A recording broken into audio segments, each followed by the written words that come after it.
Happy Monday. Welcome back to the Healing She Got Faith talk show. I am Lily. I am your founder. I am your host of the Healing She Got Faith talk show. And this is episode 123. So we have been in this welcome back series where I am literally just walking you guys through episode by episode what this break has done and has meant for myself. So the title of today's episode is What Now? Okay, so you're back from a break. So you keep talking about this break, but like what's next? What's now? Like like some of my friends say, what's tea? What's good? So I think in this episode we're really just gonna focus on like what's next. What really comes from taking a break and what it really entails of. What does it mean? How do you move forward? How have I moved forward? What am I doing now?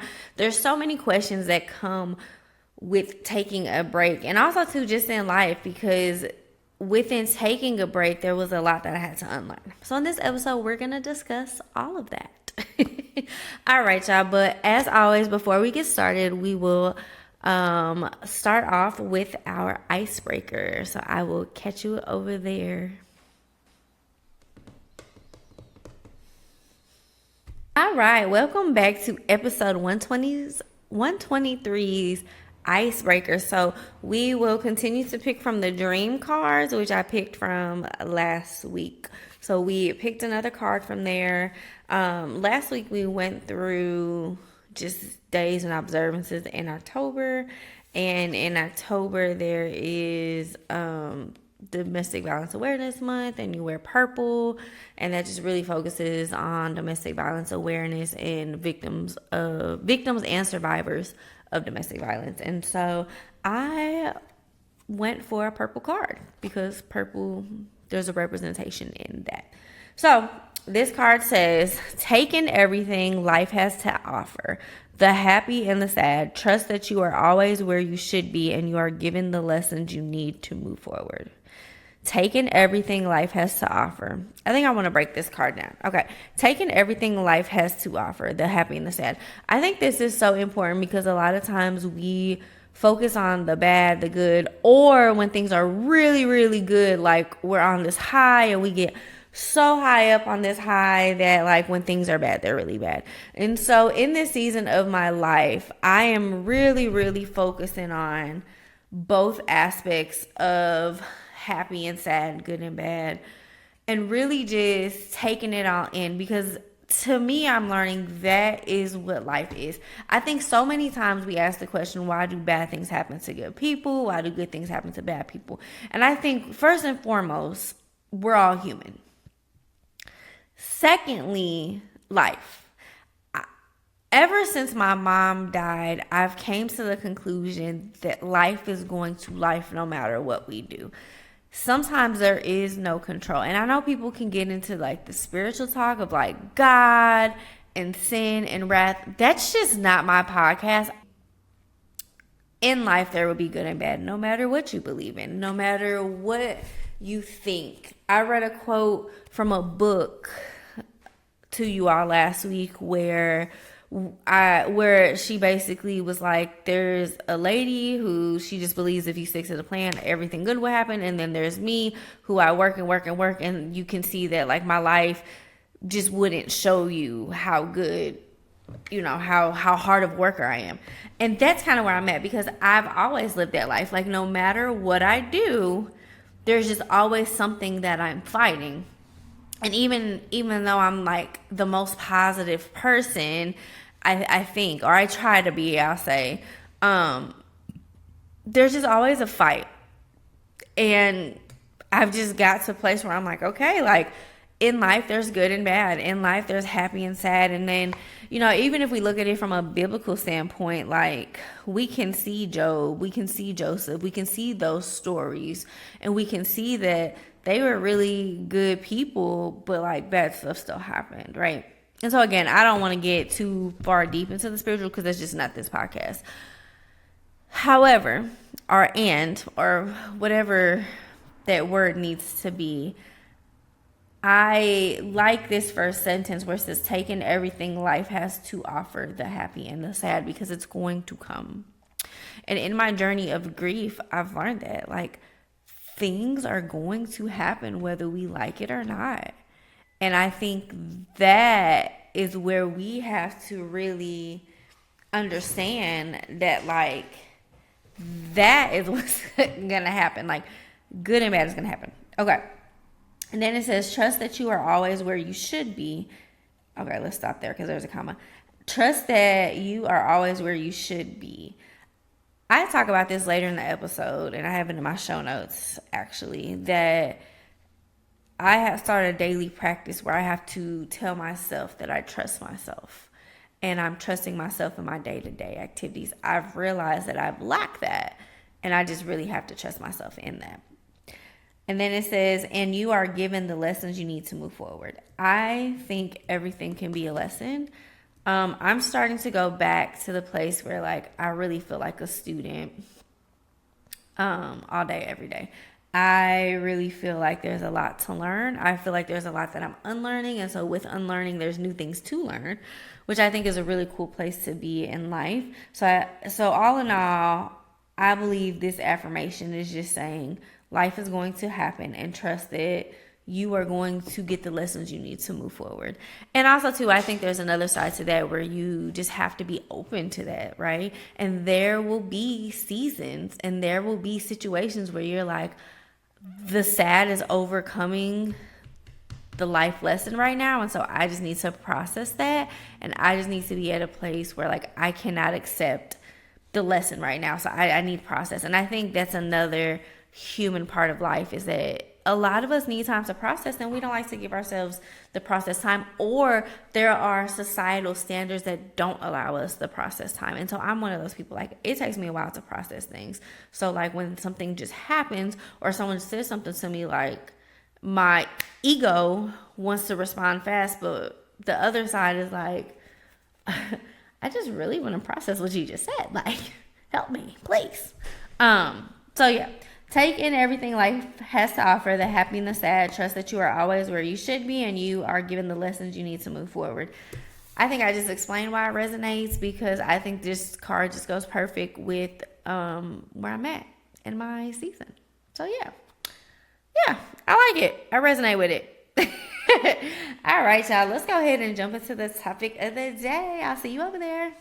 Welcome to episode 123, which is, okay, so now what? You're back from a break. So it is October 14th. It is a beautiful Monday morning. And I want to refer back to last week's episode where I literally walked through multiple days and observances through October. So on October 14th, which is today is actually Indigenous Peoples Day and I Love You Day, which is cute. But I wanted to talk about those 2 days specifically because I believe that they hold special meaning. And so the first day I want to discuss is Indigenous People Day and why it is important to recognize this day, because I think I think the reality is what I was taught in school was a lie. Christopher Columbus was a colonizer who stole and who lied and created this decades and decades of false information, right? And so the stories we were taught in our textbooks, the stories that we were taught about what they used to call Indians, and the whole story of Thanksgiving and all that was just such a false narrative, and it was so whitewashed that I love that this generation that I'm coming from is learning the real history and advocating for it. So I love it, and I think it's important to recognize that on Indigenous Peoples Day. So if you just do a quick Google search, and now they got AI, this is what AI will say. So it says Indigenous Peoples Day is a holiday that honors the history, culture, and contributions of the original inhabitants of North America. It is celebrated on the second Monday of October and is a day to recognize the resilience and diversity of Indigenous people. The holiday recognizes the resilience and diversity of Indigenous people and the strength of their community since European ships first arrived in 1492. It is also a day to protest and resist the erasure of Indigenous peoples and to reclaim their history, which I think is so important. And I love that this definition says it is a day to protest and resist the history that this society has tried to erase. Like, Indigenous people need to reclaim their history, and we need to help them. We need to advocate in this. In the show notes, you'll see that I attached 3 links, which are 3 different articles that I really like. So there is a proclamation from the White House, which I thought that was interesting to see. So you guys can check that out. And then the National Museum of the American Indian is another article.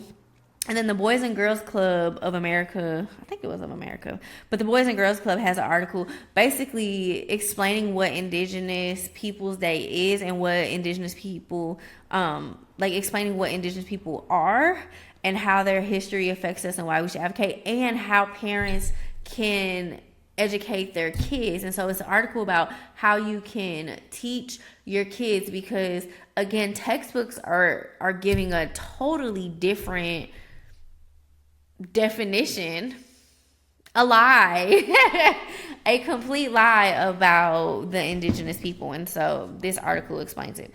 So I took a couple quotes out of these articles. So one of them says, Indigenous people are still here, period. They're still here. Contemporary Native Americans have led numerous movements to advocate for their own rights. Native people continue to fight to maintain the integrity and viability of Indigenous societies. American Indian history is one of the culture's persistence, creative adaptation, renewal, and resilience. Native peoples, students, and allies are responsible for official celebration of Indigenous Peoples Day in such states as Maine, Oregon, Louisiana, New Mexico, Iowa, and Washington, D.C. Indigenous Peoples Day is celebrated on the second Monday of October and recognizes the resilience and diversity of Indigenous people in the United States. I feel like I've said that sentence like 3 times. We promote including Indigenous perspectives like those of the Taino peoples. I love that they said Taino peoples, because being of Puerto Rican descent, that's who I am. Like, that's who I'm related to, is the Taino people. And like, when I went to Puerto Rico and learned about Tainos, I'm just obsessed with them. Like, I'm obsessed with the heritage, especially like with my parents, where they really didn't have access to information and they didn't have access to like real authentic research that like we do now. Like, this is just so powerful to me. So it says, like those of the Taino peoples, to provide a more complete narrative when teaching about Columbus. We encourage students to advocate for Indigenous People Day as a replacement for Columbus Day in their school, city, state, and beyond. So I think this is so powerful, because especially with the Boys and Girls Club article, like, it's encouraging our youth to have the power to challenge their school systems, which when I was growing up, like, we could never challenge the school system. And I went to a high school where like we did try. Like, I remember being in high school and doing a protest and constantly like advocating. Back then I didn't know it was called advocating. Like, back then I just didn't know exactly what I was doing, but I vividly remember like constantly having a voice and just speaking up on things. I also went to a international studies high school, so like we had all different type of cultures and just people from different countries and things like that. Like, back then when I went to that high school, because it still exists to this day, but I don't know that there's much of a big emphasis on the internationals part. But like back then, like, we had cultural days. Like, we did so much culturally to learn about different people. And so I think I'm just really excited as an adult to see days like Indigenous People Day, and I'm really excited to see articles and information and people advocating for what is right and to rewrite history, because like it's time that we know the truth. These lies that I just can't, I think about things like, they really had us thinking Columbus discovered something. Baby, you can't discover nothing that was already there. And why you lie? Columbus sailed the blue in 1942. Why you lie? You just sailed the blue. You ain't discovered nothing. You a liar. You a colonizer. So, anyways, that's a tangent. But yeah, why you lie? This how I be looking. Why you lie? So that's really cool. That's really cool. So if you haven't already recognized this, or maybe you didn't know, or maybe I don't know. I'm hoping that you take away. I'm hoping that you take a special lesson, and if you do have kids, or if you're a teacher, or if you work in school, like, I hope this is helpful, and I hope that at some point we can start to rewrite these curriculums, and we can start to like really see the difference, because I don't want to dismiss people who have started rewriting the curriculum and people who have already started teaching. Like, I don't want to dismiss, because I know there's people out there who have done this. I don't want to dismiss them. But for the people who haven't, like, I hope this is something new. I hope this is something you can take with you. I hope this is something you can practice. I'm really excited to see this type of information out there, and I'm really excited to see more people practicing it, because I really do think, like, my generation and the generations coming up, like, we really do appreciate the authenticity and the reality of, like, the history that we've learned is just not the right history. So, like, I've always heard growing up, you want to be on the right side of history. I'm trying to be on the right side of history. Like, let's get the real out there. So that's my tidbit on Indigenous People Day. The next day I wanted to talk about is it's National I Love You Day, which is celebrated on October 14th. And it is a special occasion dedicated to expressing love and appreciation towards friends, family, and significant others. I also left a link. I just put I Love You Day, but if you click on it, there's a link. And so a couple things that I got from that link says, National I Love You Day, unlike Valentine's Day, which often focuses on romantic love, National I Love You Day encourages us to extend our expressions to love all important people in our lives. This day reminds us of the importance of telling others how much they mean to us, thereby strengthening our emotional connections and promoting gratitude. It is an opportunity to take a step back from our busy lives and focus on what truly matters, our relationships. This is so important to me because, one, I wrote a book. Well, I wrote multiple books at this point, but my last book I wrote is called Everyone Has a Love Story, and I'm currently working on Everyone Has a Love Story Part 2. And in Everyone Has a Love Story, I go through the different types of love, and I literally break down. Like, so I don't just talk about romantic love, but I also talk about, like, family love. I talk about friendship love. I talk about your love for your job. I talk about self-love. I talk about the different type of love because we put such an emphasis on romantic loves. But every relationship is just that, a relationship. It takes work. And I think we have lost the power of recognizing our relationships. I think as a society, I think like a couple years ago when Drake, well, at this point, I'm trying to be like almost 10 years ago, when Drake was like, no new friends. I don't like that, and I never did like that because I come from a place where I truly believe it takes a village and it takes a community. I do not want to be independent. Like, I don't want to be solo. It kills me that in the last couple of years, the last like 5 to 6 years, I have been living a solo life because that's just not how I operate. And I've talked about it on this podcast before. I operate better in community. I function better in community. Yes, I do need my alone time, but it's the difference from having alone time and living alone. Like, those are two separate different things. You can still have an alone time and still have community, and that I'm lacking the community part, which, like, for my birthday this year, which is next week, for my birthday this year, like, I did a very intentional birthday gathering, and I asked people to attend both things. So I did a brunch, and then we're doing float therapy, and I was very intentional about asking people, like, I really need you to be at both. If you cannot, that's fine, but this is what I'm doing for my birthday, and if you can't come to both, then essentially you're not invited to. I'm gonna give the spot to somebody else.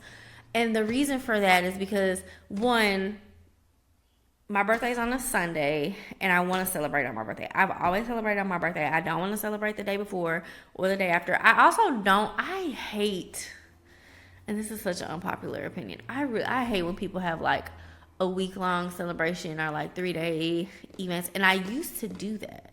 But the last time I did it, I probably spent over like $1,000 on like a 3-day weekend, and like nobody came.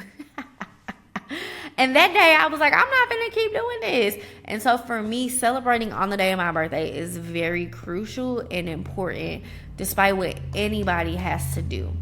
Where my struggle comes in is having the community that actually just shows up in my life. It is really hard for people to show up for me and that can be for numerous reasons.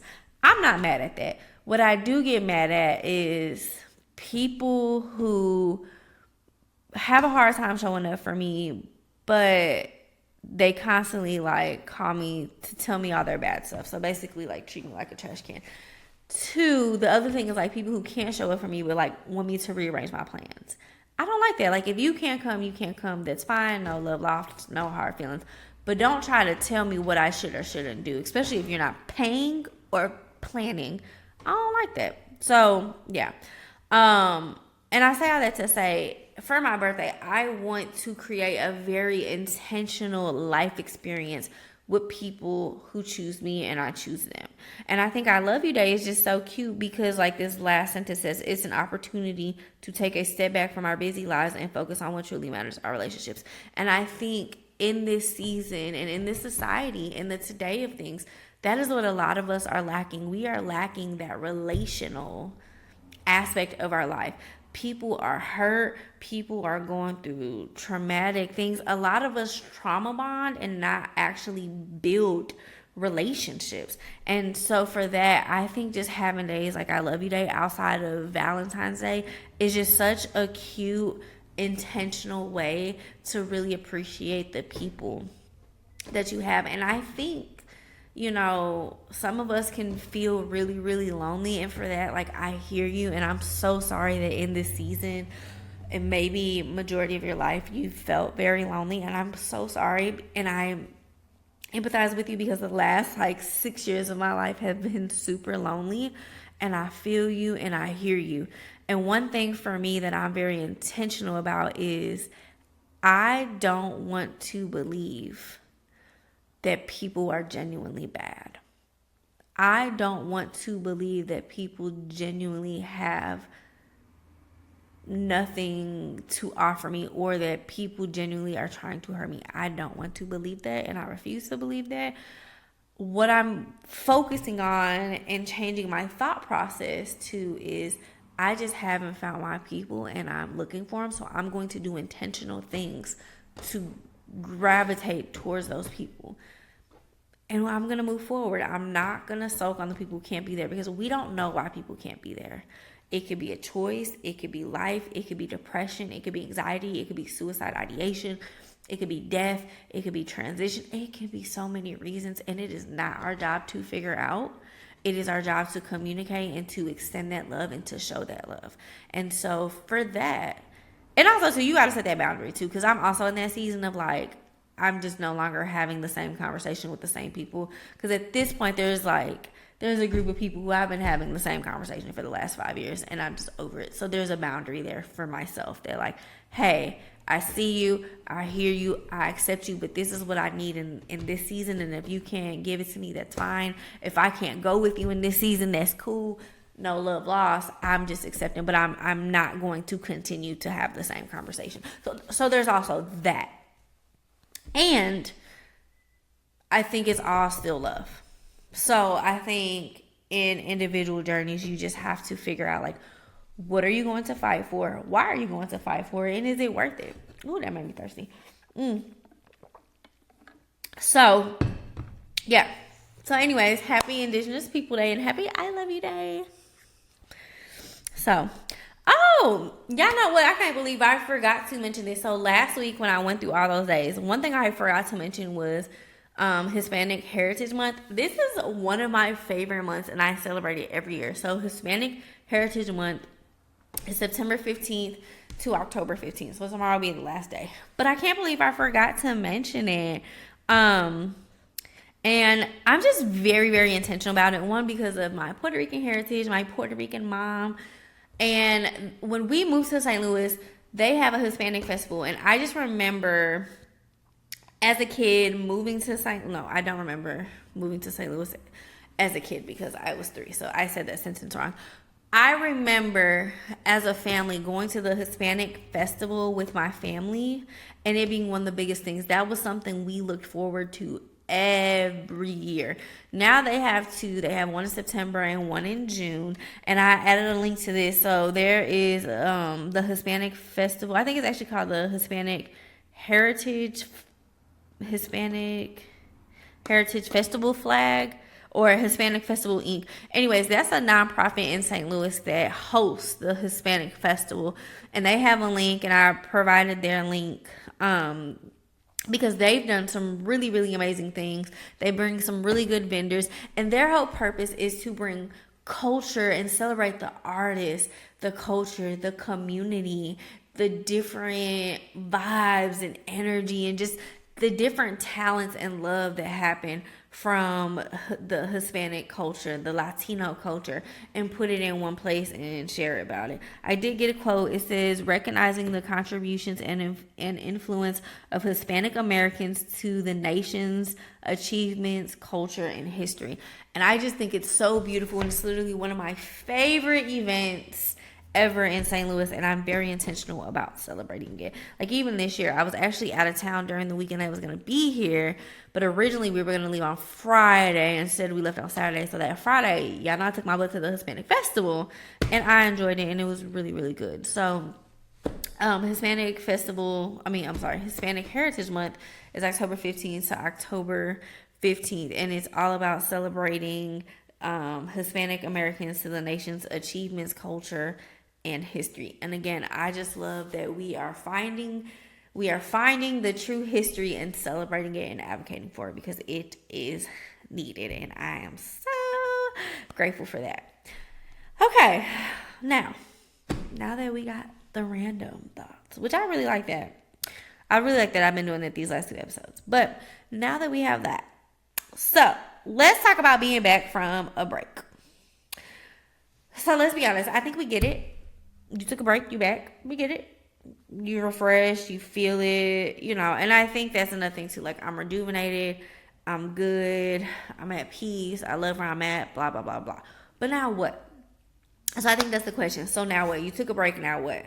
And my answer is, I think that we make taking a break a habit. I think it comes down to not waiting until you need the break, but being proactive and pre-planning your breaks. So I think like developing your routine, and also to understanding that we're human, so routines will break off, and giving yourself grace for that. But having, just like we plan to go to the gym, just like we plan to go to church, just like we plan to celebrate birthdays, being able to plan everything that we need to take a break. We make taking a break a habit. I'm back at work. I'm working on my routine and utilizing what I learned to operate in my day-to-day activities. So being at work, having 2 jobs, I have to be very intentional about taking a break. I have to be very intentional about not overworking myself and listening to my body when my body talks. Your body is going to talk to you. When you have those aches and pains, your body's talking to you. When you got diarrhea, your body's talking to you. When you got headaches, your body's talking to you. When you've slept for 12 hours, listen to your body. Please. Please. And I think that's the thing. We make taking a break a habit. We don't wait until we need a break. We start. I am so at peace. And I know y'all tired. I know you guys are tired of me saying that. But when I say I'm so at peace, I am. I have told so many people that my business went out of business. Podcast wasn't getting no views. Books wasn't being sold. Services weren't being. I had to go back to work. But when I say I'm so at peace, because I was in survival mode, so I couldn't give myself a break because I was trying to make a living. And making a living, again, by yourself, and making a living, I felt like I couldn't get a break because how was I going to make money? How was I going to pay the bills? How was I going to blah, blah, blah, blah. Like, how was I going to do it all? How was I going to do it all? And so I ran myself raggedy and I burnt myself out. I also burned myself out with relationships. I burned myself out with just supporting everybody. That's something that I don't really talk about, but in the season where I was working for myself, I was probably involved with 5 to 6 organizations where I was serving and I was with them and I was showing up and I was not getting paid. I was not getting anything out of it except for Lisa would do it. Lisa will show up. And at some point I had to like tell organizations like, hey, I can't, like, I just really can't do it because I was burning myself out. I was showing up for people when I had nothing to give. And that, that was a little hard to deal with because one, I don't want to let people down. But two, like, at some point I asked myself, when are people going to show up for me? Like, when is it going to be my turn? And when I started thinking like that, I realized, baby girl, you got to go sleep. You need a break. You need to go to sleep because this is now becoming toxic. This is no longer a helping healed you. You are now in the toxic zone. You are no longer in the comfort zone. You are no longer in the brave zone. You are now in the toxic zone.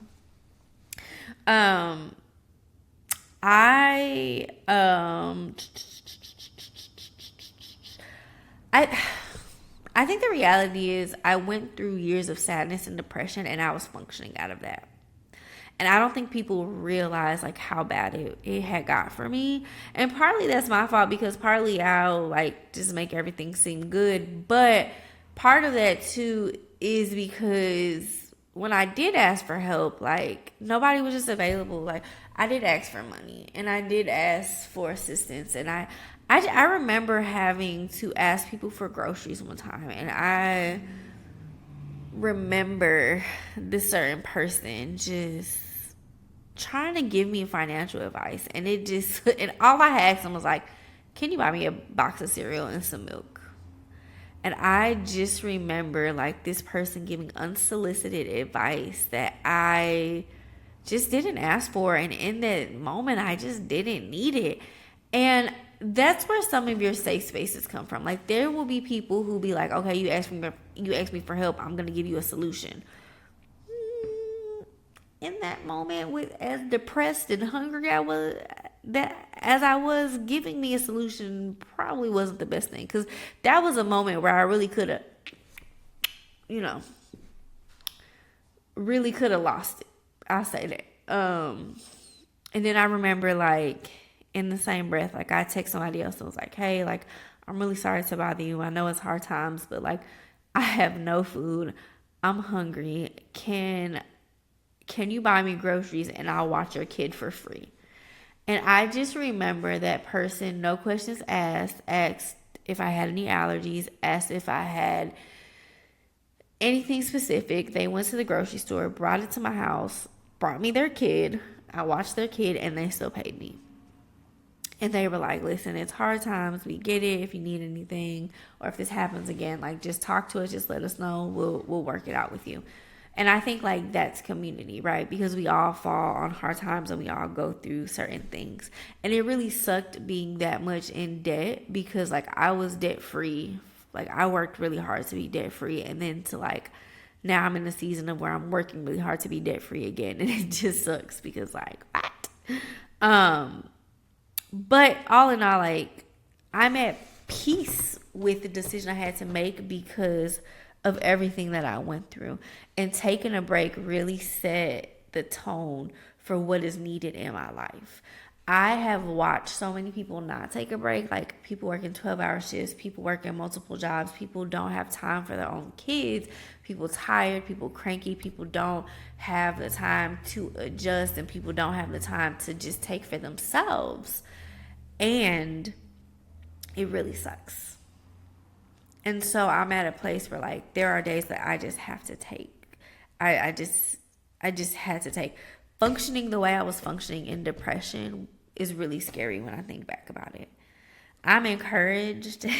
I'm really encouraged to trust myself. I catch myself in my night job just tell myself, okay, for example, like when I close up that shop, I have to lock the door. So when the last guest leaves, I have to wait a few minutes, then lock the door, and then turn on the lights. And so typically, if I'm working by myself, I'll do the front duties first and then go to the back. And I usually check the doors about 3 times and I'll still question myself. And so now what I'm practicing is, Lisa, trust yourself. You lock the door. You've checked 3 times. You do not have to worry. I do a walkthrough every time I clock out, and I'm not gonna lie, I still forget 2 or 3 things. And luckily I work with a staff at that job that are very gracious and helpful, and it's literally just a text like, hey, I just noticed that the shower handles didn't get wiped down, or hey, like you keep leaving this door open, just remember the hallways don't insulate, so like we really need the door closed, or hey, you forgot to take out the trash in room 2, like just very minor stuff. And they say it with so much love and grace.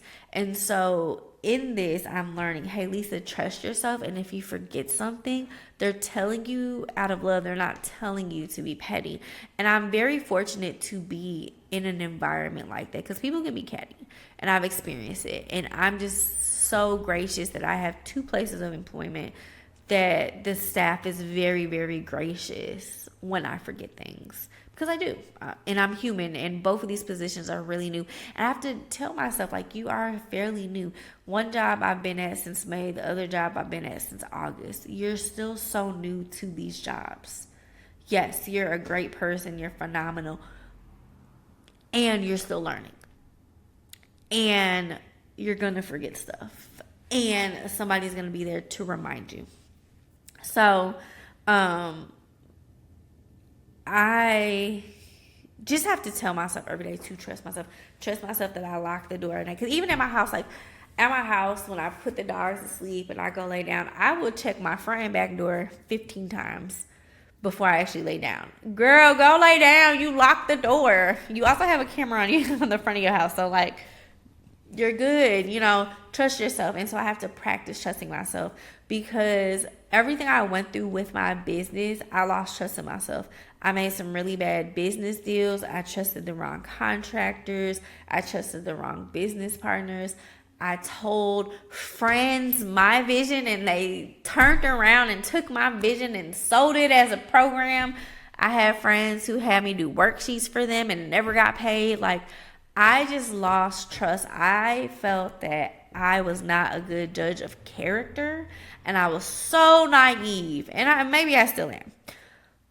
But now I'm relearning to retrust myself. Like, I'm in a better place. I'm doing things differently, so I'm working on trusting myself. All in all, I am embracing the creativity and motivation that I have. I want to continue on growing and practicing everything I have learned. And I read that from this week because I'm really trying. I've noticed, like, coming back from podcasting, I read a lot off of things because I do write show notes, and that's because I'm trying to keep it concise. And I'm working on the too. So I wanted to read that particular line that I wrote, because one, I want to say I am embracing the creativity and motivation, because there's so much creativity now because I've rested, and there's so much motivation to organize my day to get stuff done. Like, I know my night job, I start at 4:30 and don't end till 10. And some days I start at 2:30 or 3:30 and don't end till 10. And then my other job, I know that I have to be flexible. Like, some days I'm going to be up at 8. Some days I'm going to be at a meeting from 10 to 2. Like, I have to be very intentional with that. Then there will be other days where I work from home one day and have a little bit more time, and then I have to go to my night job. All in all, I'm motivated to organize my days to where I can finish it, be creative, not overdo it, still take a nap, and be very intentional with my rest and with who I am. So I am embracing the creativity and motivation because it's there, and I've been missing it because it's been gone for a long time, and I'm so glad it's back. Like, I just want to hug myself and love myself, and I'm just so excited and so gracious. And just being back. And I don't know that I can explain what that is, but like I'm back and it feels amazing to be back. One of the things I even started doing is like I'm going through both of my schedules at both jobs and just randomly taking off days, taking off weekends so that they're already pre-planned. The downside to that is when things happen and you've already taken off days, but what I'm learning is it will be okay and it will work out. It will be okay and it will work out. And knowing that I was so intentional about my break time because that's how serious I took it, that I am going in and just literally planning days off. And I'm proud of myself for doing that. And I'm happy with myself for doing that because now I'm being intentional and I'm stopping burnout before it can happen. And I'm so proud of myself because there was a time where I would have never thought about that and it would have never got done. So I am so excited about that and I love myself for that and I'm so proud of myself for that. So now what? I'm going to continue to embrace my creativity and be very intentional with my day-to-day schedule, and I'm going to pre-plan my breaks. Because I took a break, I'm such a better person now, and I think that is what we have to start to look at. So that's what's next. Okay. Well, that was episode 123, y'all. So as always, we will end on our affirmation. All right, welcome to episode 123's affirmation. So today's affirmation is I trust myself in my daily life. I have taken everything I have learned and applied it to my holistic life. My breaks are pre-planned and I am honoring them. I didn't think I was going to get emotional on this episode, but it really is because I am just learning stuff. Like I almost feel that I can feel the generational curses being broke all because I rested. I feel like I can feel like the chains breaking off of curses and habits that have been passed down from generation to generation. And to me, I think that is so beautiful to experience. I trust myself in my daily life. I have taken everything I have learned and applied it to my holistic life. My breaks are pre-planned and I'm honoring them. I just don't know that my parents would have ever been able to accept and understand this. And so to be this young adult, I'm not young anymore, to be this adult, to be this adult and accepted at this age. And if I'm ever blessed enough to have kids, to be able to pass down this generation. And even if I don't have kids, to leave a legacy of I broke that chain and I encourage you to take breaks. I think that is so beautiful. And I'm excited. And I'm excited to see what comes from it. So that is the affirmation. Say it from today until next Monday. And just know that you deserve a break. And I promise you, your future you will thank the today you who makes the decision today to do it. So I love you, but love you the way you love the world. And I'll catch you next time. Bye, guys.